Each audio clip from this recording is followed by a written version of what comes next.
Assalamualaikum warahmatullahi wabarakatuh.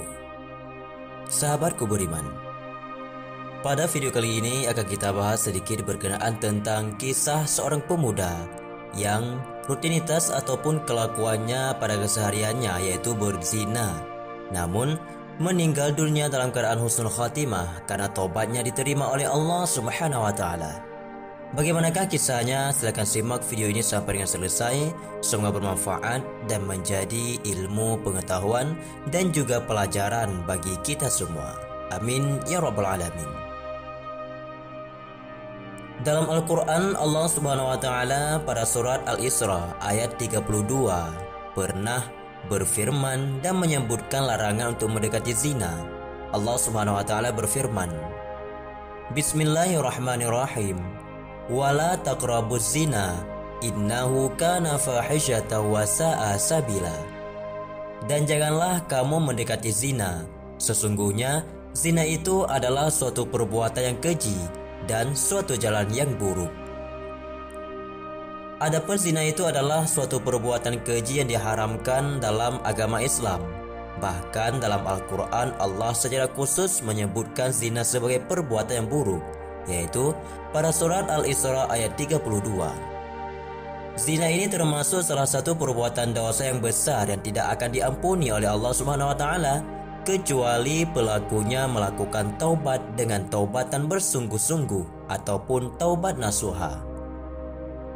Kendati demikian, namun ada sebuah kisah unik dan juga menjadi pelajaran luar biasa bagi kita semua, yaitu kisah seorang pemuda yang sering berzina, namun pada akhir hayatnya dia husnul khatimah ataupun mati dalam keadaan baik karena taubatnya diterima oleh Allah Subhanahu wa taala. Bagaimanakah kisahnya? Maka silakan simak sampai dengan selesai. Maka inilah kisah pemuda taubat yang berzina namun diterima oleh Allah Subhanahu wa taala. Kami kutip dari buku berjudul Masih Adakah Surga Bagi Anak Durhaka, karya Rizem Aizid. Di situ disebutkan ada sebuah kisah tentang seorang pemuda yang taubatnya diterima oleh Allah Subhanahu wa taala. Kisah ini diceritakan oleh Syekh Asyibli. Pada suatu ketika Syekh Asyibli memasuki sebuah perkampungan, namun tidak disebutkan apa dan di mana letak kampung tersebut. Di sana ia bertemu seorang pemuda yang usianya masih belia. Pemuda itu bertubuh kurus, rambutnya kusut penuh dengan debu, dan baju yang dipakainya pun kumal. Pertama kali Syekh Asyibli melihatnya, pemuda itu sedang membolak-balikkan pipinya di tanah makam. Selanjutnya, pemuda itu memandang ke langit dan menundukkan kepalanya sangatlah lama. Melihat pemandangan tersebut, Syekh Asyibli pun tertegun. Pemuda ini juga terlihat menangis sambil terucap di bibirnya doa dan juga zikir dan memohon ampun kepada Allah Subhanahu wa taala. Saking sungguh-sungguhnya, pemuda ini sama sekali tidak mempedulikan keadaan di sekitarnya. Bahkan dia tidak mengetahui bahwa ada orang yang memperhatikannya, yaitu Syekh Asyibli. Lalu Syekh Asyibli pun kemudian mendekati pemuda itu. Namun pemuda ini justru lari meninggalkannya. Syekh Asyibli pun memanggil pemuda ini. Wahai kekasih Allah, kasihanilah aku, teriaknya. Allah, jawab pemuda itu. Dengan hak Allah, aku mohon agar engkau sabar menungguku, ujar Syekh Asyibli yang kelelahan mengejarnya. Namun pemuda itu pun tetap menjawab, Allah. Bila perkataan itu benar, maka tunjuklah kesungguhanmu dalam beribadah kepada Allah, kata Syekh Asyibli. Lalu pemuda itu pun teriak dengan keras, Ya Allah. Setelah teriakan itu, tiba-tiba tubuh pemuda tersebut terkulai lemas dan jatuh ke tanah. Ketika Syekh Asyibli memeriksanya, ternyata pemuda tersebut telah meninggal dunia. Syekh Asyibli sangat takjub melihat kesungguhannya beribadah. Kemudian Syekh Asyibli mengucapkan La haula wa la quwata illa billahil aliyil azim. Setelah itu Syekh Asyibli pun bergegas mengurus jenazah pemuda tersebut. ia letakkan jenazah pemuda ini di tempat yang baik. Lalu ia pergi menyiapkan perlengkapan untuk pemakamannya. Namun alangkah terkejutnya Syekh Asyibli ketika melihat jenazah pemuda yang tadi ia taruh hilang tanpa bekas. Ia pun mengira kalau jenazah itu sudah diurus oleh orangnya yang lewat saat dirinya pergi. Kemudian atas izin Allah SWT terjadilah dialog antara Syekh Asyibli dan juga malaikat. Terdengar suara misterius yang berkata, "Wahai Syibli, akulah yang mengurus jenazah pemuda itu. Tidak ada orang lain yang mengurus jenazahnya kecuali para malaikat. Oleh karena itu, senantiasalah engkau beribadah kepada Tuhanmu dan bersedekahlah dengan hartamu.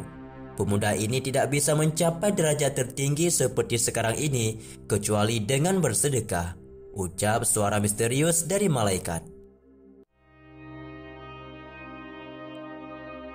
Pemuda ini mendapat hidayah sebelum bertobat kepada Allah.